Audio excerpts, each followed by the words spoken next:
power now, I would be occupying the position of the leader of government business, the Prime Minister. So the Secretary General of the party is the Prime Cabinet Secretary for all secretaries. We have several secretaries in charge of several aspects.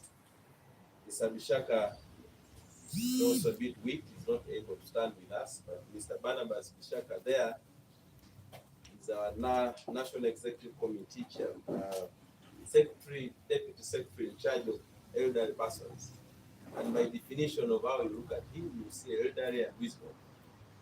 We also have with us the chairperson for this specific district, Mr. Kwata Kosao Wanuka, who is the chairman of Lubaga district. He hosts us and several leaders within. Some there and senior mobilizer security. Today we are basically going to address on 4 or 3 matters, specifically on the matter of our national organs meeting, the National Executive Committee meeting, and then I will be also talking about our National Council, the long-awaited National Council, and then specifically on our roadmap, where are we heading, because those are key. Many people have wanted, that gotten tired of my face and that of all of us that are here, but they have an opportunity now that we are into leadership renewal, which we launched in April last year. We have been conducting the process of leadership renewal for all the members and the new members, because in our party, membership is renewed annually. So it means every year you renew membership. But we also had the challenge that many of our members either had crossed to other political parties, or they had gone into abeyance, or they had taken leave and were not active in the party, or they had gotten another position that don't allow them to actively participate in politics. But also we have had a long-term challenge in the party where well-wishers and supporters speak more loudly than the real party members. So we wanted to know who are the party members and how do we stand in terms of numbers, so that we have real party members actively taking decisions in the matters of the party. So we, the Democratic Party, took a decision to go through what we call the leadership renewal. And I will be giving you feedback in terms of what we have done and where we are. This process has been supervised by the National Organizing Secretary. But of course, as a pretendant, is a process that comes from the National Secretariat. Now, we are in a process of leadership renewal. And we have heard that there are also other people who are going around and confusing our members, that they are also collecting registers. That one, I think it's just a time wasting, or they're just in the market trying to play.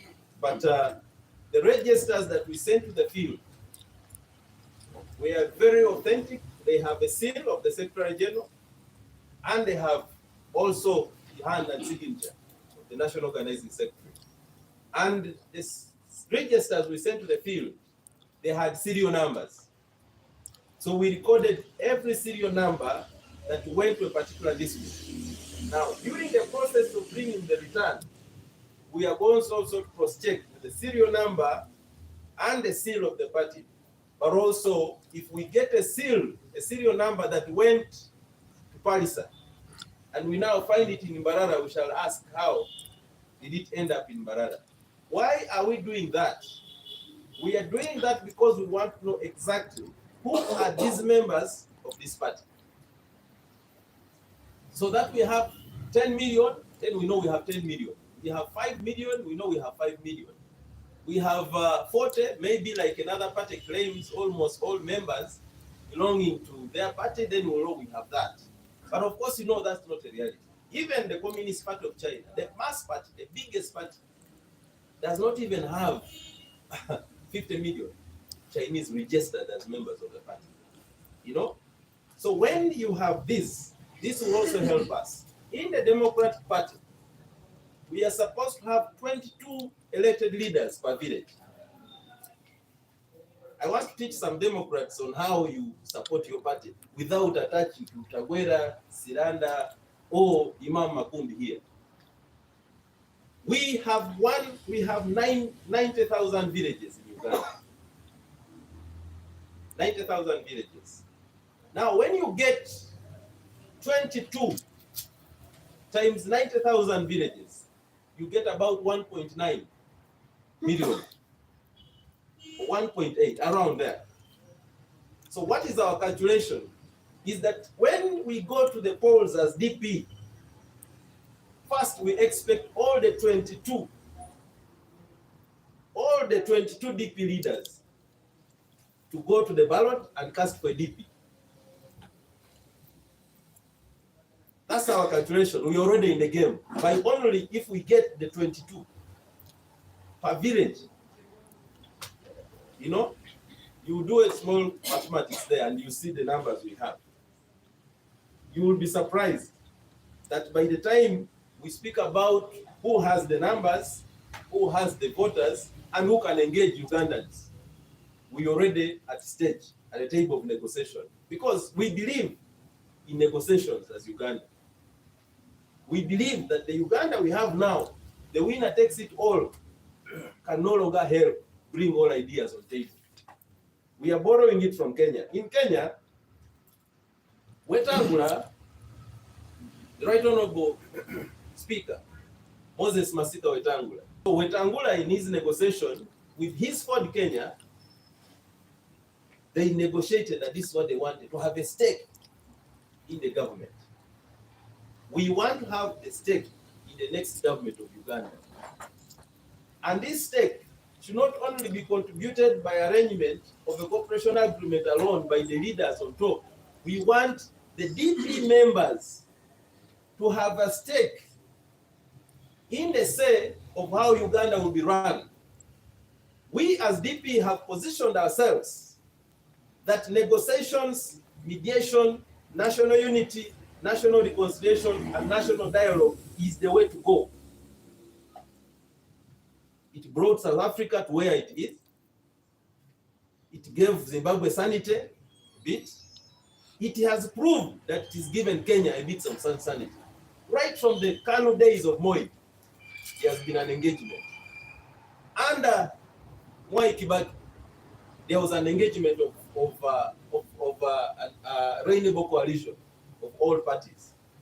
Under Uhuru Kenyatta went with Ruto, they formed what they called a super alliance, you know, and eventually it turned into a party. We don't want to go in that direction. We want to remain with our DNA of DP. The other party remains with the DNA, but we cooperate because God created us to belong to this country, and we all belong to this country. So I want the Democrats out there to understand the game of our politics today. Wewe agende ajakola chi, it does not do anything. It doesn't matter. Because President Museveni is the master of wewe. He did wewe and he went to the bush. You know where he has ended. Did it solve Uganda? It hasn't solved Uganda. The Democratic Party believes in political untouchability. We will engage all entities. One of the key pillars in our National Council will be to debate our cooperation agreement and also other engagement with other political parties and organizations. We are not only locked into engaging a one-sided engagement. No, we want to engage everybody. Last week, we flashed a letter here written by Honorable Puga. He called himself the national coordinator of an entity called DA. You know, there is Whole Alliance, there is a lot of things. As DP we have said, we are going to screen everybody who write to us. But we also want to reply to them that we want to engage on principle, because we have done a lot of these several engagements every time. We are not going to be Kazanyi Kirizo every time. Every political period, we go into formation. Every political period, formations. At the end of the day, all the formations we have gone to have had DP. Right from Haji Aragide, you remember how it had DP. The arrangement was that we'll go support Dr. Besigye with the team as a reform agenda, but he wasn't going to form a party. What happened? There was a formation of PAFO, the Parliamentary Advocacy Forum, and a group of reform agendas. What happened? It came into FDC. All the young men and women and people that went there did not return to DP. All of them did not return to DP. Majority of the young people had insisted that DP fields a candidate. And you know, we had Haji Aragide and all those, and with the majority of the elders having blackmail. And we fielded Bwenje. And the DP fielded Bwenje, the former Secretary General of the party. I believe the discussions today will be different, because we would have gone with a formidable candidate as Francis Wazaraiti Bwenje. And you ask yourself, why wouldn't you trust your former Secretary General with all the proof record? What do? We decided to how to associate with power. We know what it means. 1996, there are several mistakes. We refused field candidates. Was there a discussion? We refused field candidates because we did not agree with the processes of that had happened in the presidential election. Remember that time you would do president and then parliamentary alone. Remember, we had people walk out of the CA, the House, the Assembly, because they did not agree with some clauses of the party. The DP that remained there today, the whole chapter on human rights was done by DP. The whole entire chapter. Today, the people that say Museveni Agende were the praise and worshippers. They did the praise and worship. They used to worship NRM. Their leaders are not mentioned here. Sometimes they used to say President Museveni came from heaven, leading the other side of NRM. Some people were the speech writers. Some people used to give Holy Communion to State House. Today, they have joined the line of saying, let's engage, let's engage, let's engage. Even those who have said, sometime we go to take tea. So, in 1996, we made a strategic mistake, very big mistake, grave mistake, by refusing to field candidates. People like Honorable Kenny Luchams wouldn't have won the constituency like Uganda House if DP had fielded candidates. The few who came on their own. That's why you managed to get the Zakaro Room, the Honorable Norbert Mao, the battles that the Honorable JB, Honorable Bali Kudebe had, because he insisted on running. The likes of, then we had lost, likes of Cassiano Adri, who then became the leader of the DP in the House. Had we fielded the candidate with a joint engagement, so we can lose presidency, but let's focus on having the House. If you have a strong House, you can give any president a run of his money. If you have a strong local government, that's where all resources are. You can give any president a good run of their money. But most of the time, our focus is presidents. And once we lose presidency, we almost lose everything.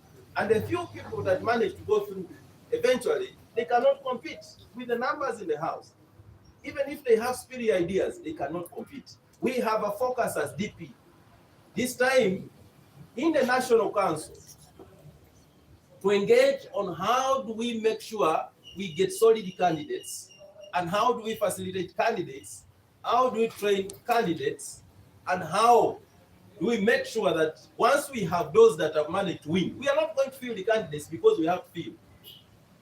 We have scanned the country, we know where we can win, and we will field candidates, and we will have formidable members of parliament and local government leaders all across Uganda. So we will be having that discussion and engagement in that thing. So we believe that the discussion on dialogue the discussion on coalitions, the discussion on transition for the Uganda we want are going to be a continuous process. And we'll present that idea before the National Council for approval and improvement. We believe that we have all the capacity and potential because our National Council members see where we want to take Uganda. So the discussion is going on, and we want to welcome those. I now hear those who used to insult us the day they had the National Cooperation Agreement. They are now talking about the same things that are in the agreement. They are talking about dialogue, they are talking about transition. For them, they have gone ahead to propose that we should actually give offices without elections so that those who will work don't actually come back to contest. You know, they have gone deeper to even plan. Ours, we just welcome such people because the Democratic Party is a party of brain power. We see ahead before some people see. But some people actually also see. They insult us here, but when they go to their bedrooms, they hide and read whatever good document we have. They insult us from here, but when the news is being read at 9, they all run to see what has the DP planned. So we welcome all ideas. Now that the discussion in Uganda is around transition, is around dialogue, I think for us, that's a policy position and we want to welcome it. On the 7th, I hereby announce that on the 6th of March, the Democratic Party will be holding a National Executive Committee of the party in Soroti City. We have decided to make our national organ meetings rotational. We went to Gulu, we went to Mbale, we have been here, we are going to Soroti, and you remember that our delegate conference is going to be in the Western Uganda. So we have decided that we take the party across to everybody because this party belongs to all Ugandans. The next meeting will be held in Soroti City on the 5th and the 6th of March. Then the following day, on the 7th, I hereby announce and use this platform to invite the members of the National Executive Committee. The members of the National Executive Committee are the NEC members, 54, members of the National Council. The members of the National Council of DP are the 52 NEC members. Myself, I am lucky that I'm one of the very few, thanks to the Democrats like Mr. Luanga that gave me the opportunity to serve in this position. 2 are all people that ran for parliamentary constituency on the Democratic Party ticket. Those who ran in the last election on the DP ticket, those who won and those who did not make it. We call them the PG, the parliamentary group. Those people are 140. 140. Then we shall have 52 NEC members. And then we shall have the district chairpersons that make our party. Our district chairpersons are 140, 151 plus now the structure of Kampala, because Kampala has 5 districts. So we will have 151. So it gives you the total of those that are expected. And I want to sound a warning that you only come to that meeting when you have an invitation letter from me. You may like me, you may not like me, but you have a letter with a seal of the Secretary General. We will do accreditation and all the scanning. Onel, give me that letter.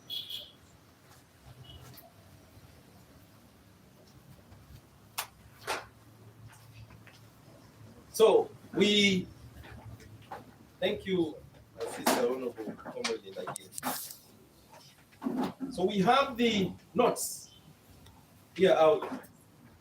So those that have been thinking we just talk and talk, there is a note for you.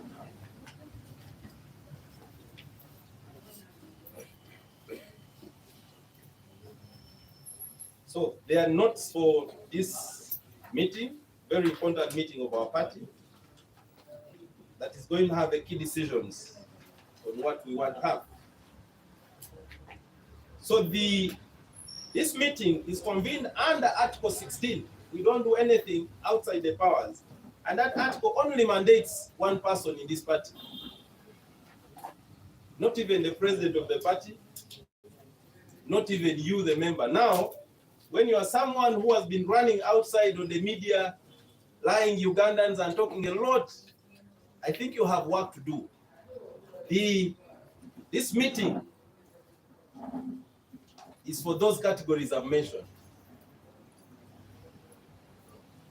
We will also have a category of the media because those are technically members of our National Council by association, because they help us a lot to market ideas this party. So on the 7th of March 2025, the Democratic Party,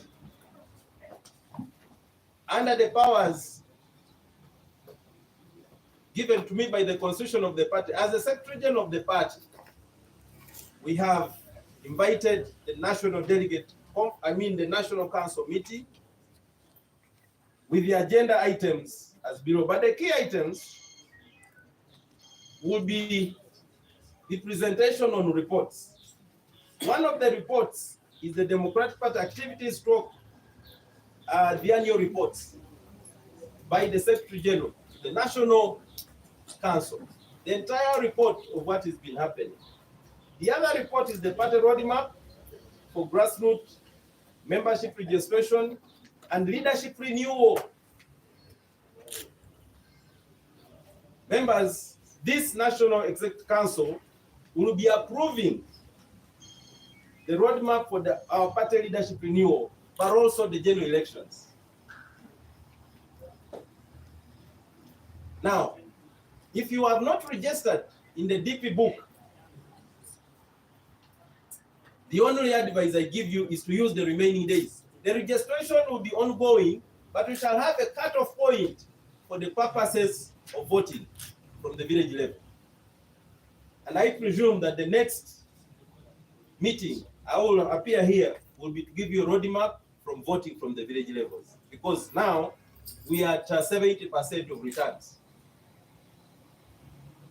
So from this delegate conference, we will propose the days for voting. And I believe that in the second week, as per our proposal, the third week of March, we will start voting of our structures from the village level. This roadmap, this National Council, will also discuss the modalities for candidate identification and preparation processes. I have told you that it is important to focus on all the pillars. We will have a presidential candidate, but we also have to have a strong National Assembly, the Parliament. We need to have strong councils as governors from our local levels and the villages. But we shall also have special reports. We will be dealing with a financial year report and the budget for 2025. But we are also going to discuss the big animal, the cooperation agreement, and other engagement with other political parties and organizations, because we are engaging. We are busy engaging because the DP is always at the center stage of preparation and cooking. Whatever idea you see, people power, that's the DP brain. When we started everybody was saying, we are vulgar and all that. But at the end of the day, everybody ran with it. We drafted the People Power Grand Coalition. People ran with it. It nearly became a political party, and it passed the party at the end of the day. So we're going to be discussing that. And then, of course, we are going to be discussing our planned activities of the year. Then we shall have presentation and moving of motions. So this is a very important meeting for this very specific. That's the second highest top organ of the party. It brings together all of us engaging within that. We have put a note for those that are not there. If you have anything to be tabled, you must notify the Secretary General at least 3 days. You don't ambush the Secretary General and say, I have an AOB. A planned meeting does not have AOB. Unless if a person has collapsed, we have National Chairman Dr. Mayambala, who is a medical doctor, and several other professionals to deal with those matters. But prior to this meeting, we'll also have a notes for the NEC. The NEC will be doing, the NEC does the preparation for this meeting, and we'll also be discussing a lot of the routine things that we are doing. We also expect to table these policy positions to this National Executive Committee on coalition, on transition, on national dialogue, but also the National Council will empower us or will give us a direction on how to engage in terms of where we want to go. We believe that we'll also use this opportunity today to encourage all our leaders, because we are a political party. We are not an organization that is talking about only human rights issues and all those. The Electoral Commission has issued a roadmap for people to do an update and register to vote. I want to encourage the DP members to mobilize people to register. We may be complaining of the timelines, but let's first use the time that is there for now. Ugandans always love to go in the last days, last minute, in a lot of these things. Please register early to vote. If you have daughters and sons and children that had didn't got national IDs when they were at school, please ensure that they go to these processes of registration. The roadmap of the Electoral Commission says by this year, around August or June, election processes will have started for special interest groups. So please register, update, or if you want to change where you vote, your voter location, please do so. We want to have as many people registered to vote. All the DP leaders, in fact, one of the qualifications will ask you, if you want to be a DP leader at the village level for the 22, you must prove that you're a voter. Because you cannot lead when you're not going to participate in the process of voting. I have given you a calculation that if all the 22 DP leaders in all the villages of Uganda vote for DP, you know the number of votes we shall have.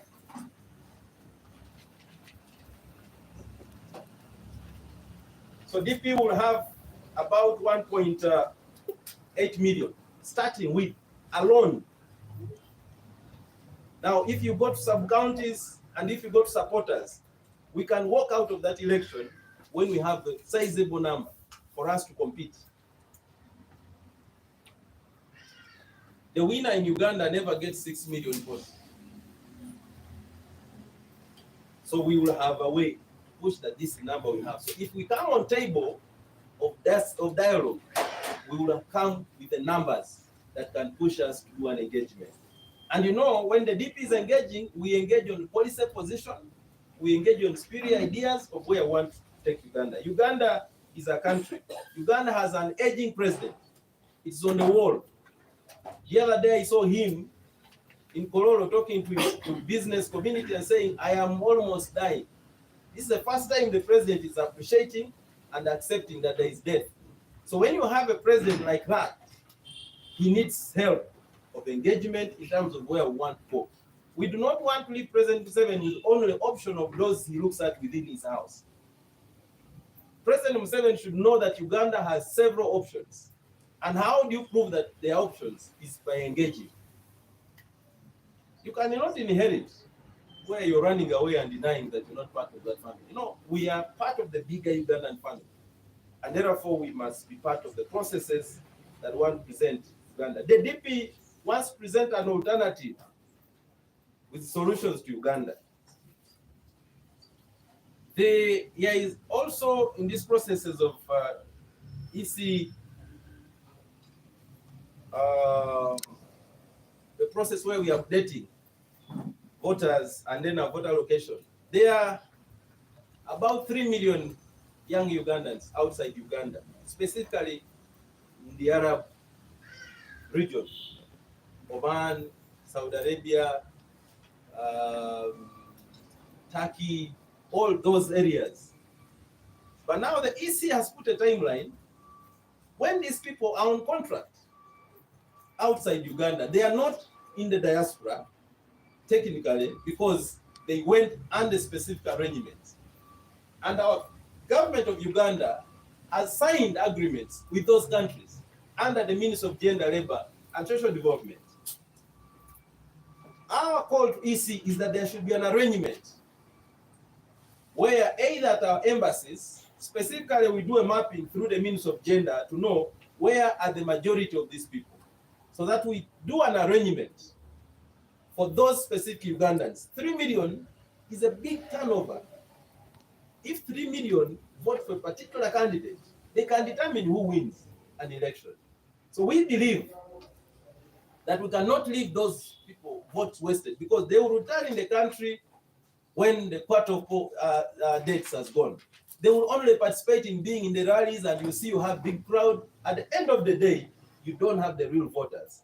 So we believe that there should be an arrangement to engage through our embassies, because our embassies are the contact points of every Ugandan who is abroad. So EC can have their officials within to go and engage and call for those people so that they do a page of renewal. Or you can start an online, because now I can check whether I'm registered on my phone.